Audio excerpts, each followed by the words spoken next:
ஸ்ரீமதே ராமானுஜாய நமஹா. ஆழிப்பிரான். ஆழி என்று சக்கரம் குறிப்பிடப்படுகிறது. அதனால் சக்கரத்தை கையில் ஏந்திய எம்பெருமான் ஆழிப்பிரான் எனப்படுகிறான்.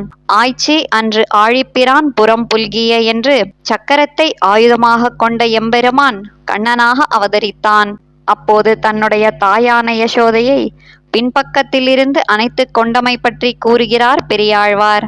பரிதிவட்டம் போலும் சுடர் அடல் ஆழிப்பிரான் என்று சூரிய மண்டலம் போன்று ஒளிமிகுந்தது சக்கராயுதம். அது எப்போதும் யுத்தம் செய்ய தயாராக இருப்பது. அத்தகைய சக்கரத்தை தன் திருக்கையில் கொண்டு தன் அடியார்களின் விரோதிகளை போக்கி அவர்களுக்கு உதவுகிறான் எம்பெருமான் என்கிறார். கண்ணனை ஆழிப்பிரான் தன்னை என்று கண்ணனாக அவதரித்த எம்பெருமான் தன் அடியார்களை காக்கும் பொருட்டு சக்கராயுதத்தை ஏந்தியிருக்கிறான் என்கிறார் நம்மாழ்வார்.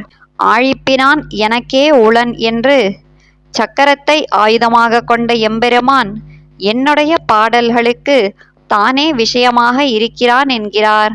அம்மான் ஆழிப்பிரான் என்று நமக்கு இயற்கையான சுவாமியானவன் சக்கரத்தை ஏந்திய எம்பெருமானே ஆவான் என்கிறார்.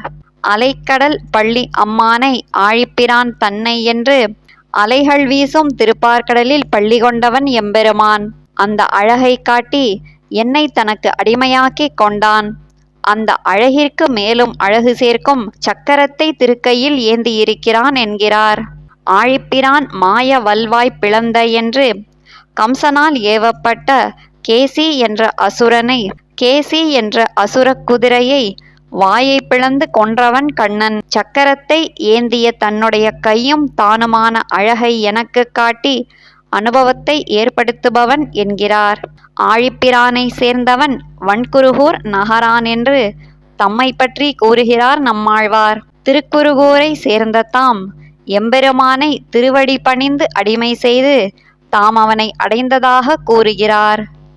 ஆழ்வார் எம்பெருமானார் ஜீயர் திருவடிகளே சரணம்.